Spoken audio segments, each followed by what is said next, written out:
대선 레이스 상황 살펴보겠습니다. 민주당 이재명 후보는 광주를 찾아 지역 공약을 발표했는데요. 5.18 정신을 헌법에 명문화하고 광주를 인공지능 특화 도시로 만들겠다는 내용이 핵심이었습니다. 네, 국회 취재기자 연결해서 자세히 알아보겠습니다. 나경래 기자. 네, 민주당 이재명 후보가 최근 지지율 정체 사항 속 찾은 곳은 바로 광주였습니다. 이 후보는 광주를 민주당의 죽비이자 회초리라 강조하면서 광주 시민들이 목숨 바쳐 지키고자 했던 가치와 정신을 잊지 않겠다고 했습니다. 그러면서 5.18 민주화 운동의 정신을 헌법 전문에 명문화하겠다고 약속했습니다. 5.18 원본 자료와 회외 자료를 수집하고 통합 관리하는 5.18 국가기록원을 설립하겠다고도 설명했습니다. 이 후보는 5.18 정신을 헌법에 담는데 여야 이견이 없는 만큼 개헌을 통해 이를 실현할 수 있을 거라 말했습니다.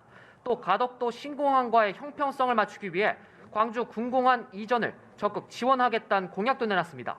이 두 가지 공약은 문재인 대통령이 후보 시절 낸 광주 지역 공약이었지만 이행되진 않았습니다. 이 후보는 광주를 인공지능 특화 도시로 자율주행 등 미래 모빌리티 산업의 집약지로 만들겠다고도 약속했습니다. 네, 국민의힘 윤석열 후보는 새로운 형태의 대통령실을 제안하는 내용의 정치 분야 공약을 발표했는데요. 이 내용도 전해주시죠. 네, 국민의힘 윤석열 후보 자신이 집권하게 되면 기존의 청와대는 사라질 거라고 했습니다. 부처 위에 군림하면서 국가 위기에 제대로 대처하지 못하는 지금의 체제로는 더 이상 국가 운영이 어렵다며 대통령실 권한부터 내려놓겠다 강조했습니다. 먼저 대통령실을 정부 서울청사로 옮기고 기존 청와대 부지는 국민에게 돌려주겠다고 약속했습니다. 이 청와대 부지를 어떻게 활용할지도 국민 판단에 맡기겠다고 했습니다.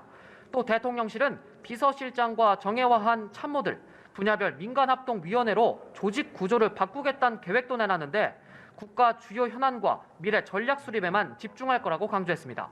윤 후보는 소통하는 대통령이 되기 위해 제왕적 대통령의 잔해부터 청산하겠다고 말했습니다. 어제 법원이 양자 TV 토론을 불허한다는 판단을 내놨는데 국민의힘이 하루 만에 다시 양자 토론을 제안했다고요? 네, 그렇습니다. 국민의힘 TV토론협상단이 기자회견에서 오는 31일 국회나 제3회 장소에서 양자 토론을 하자고 제안했습니다. 어제 법원은 방송이 선거에 미치는 영향이 크다고 보고 민주당과 국민의힘만의 양자 TV토론을 불허했는데요. 국민의힘은 방송사가 주최하지 않는 방식으로 양자 토론회를 열자고 역제안을 한 겁니다. 사자 토론회 당사자들은 즉각 반발하고 나섰습니다.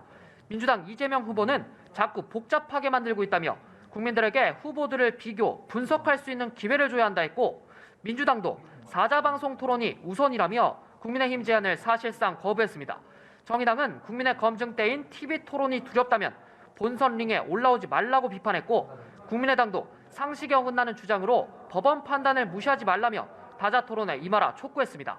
지금까지 국회에서 전해드렸습니다.